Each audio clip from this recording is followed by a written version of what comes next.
Molt bona tarda a tots i a totes. Seguint l'hàbit que darrerament tenim de fer plens extraordinaris, en fem avui un que ha estat també ja comentat i explicat a la Junta de Portaveus en el seu moment i també en la Comissió Informativa. És un ple extraordinari que té un únic punt d'ordre del dia i, per tant, només fent constar que el senyor Massaguer s'ha excusat i no podrà assistir, engegaríem la sessió i en tot cas la senyora secretària podria procedir a donar lectura del únic punt de l'ordre del dia. Es proposa al ple de la Corporació aprovar provisionalment la modificació de l'article 9.2 i 3 de l'ordenança fiscal relativa a l'impost de béns immobles en el sentit de minorar el tipus de gravamen per als immobles de naturalesa urbana d'ús general, que restarà de la següent manera. El tipus de gravamen per als béns immobles de l'article 9.2 serà de 1,017% i el tipus de gravamen per als béns immobles de l'article 9.3 serà de 0,899% i, punt segon, publicant els anuncis corresponents. El tinent d'alcalde d'Hisenda, senyor Jordi Terrades, en farà la presentació. Endavant. Sí, molt breument.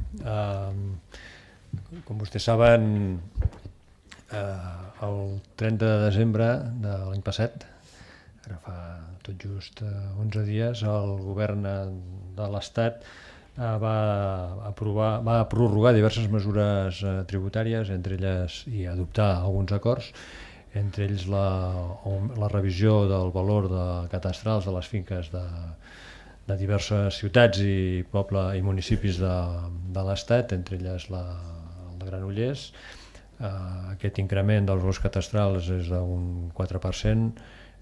Si no modifiquéssim els tipus de gravamen, tal com ha manifestat la senyora secretària, doncs els contribuents de la nostra ciutat veurien augmentat l'IBI que haurem de pagar tots plegats aquest any 2018. Com vam acordar en el debat de les ordenances fiscals, ja vam anunciar que en el moment en què es produís aquest increment de la valoració de les finques de la nostra ciutat, al mateix temps faríem una modificació d'aquests tipus de gravàmens a la baixa perquè l'efecte d'aquest increment dels valors catastrals fos neutre.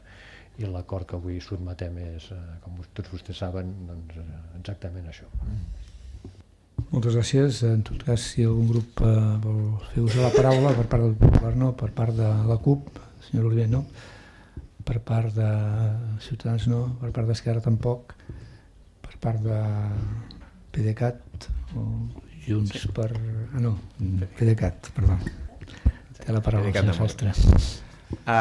No, molt breument, només per explicar el sentit del vot, perquè aquest grup votarà favorablement en aquest dictamen, tenint en compte i recordar que aquest grup va votar contràriament a les ordenances fiscals en el seu moment, però en aquest cas el que estem aprovant és una mesura molt concreta, una modificació molt concreta d'aquestes ordenances fiscals que va doncs, en una línia amb la que nosaltres estem d'acord. Per tant, independentment del vot en el que seria la globalitat de les ordenances fiscals, en aquest sentit, en aquesta mesura concreta, sí que hi donem suport. Moltes gràcies. No sé si el senyor Terrades vol dir alguna cosa o no. Per tant, procedirem a la votació. Vots favorables a la proposta. Serien 16 i 4, 22 vots a favor. Vots contraris, cap. Abstencions, 2.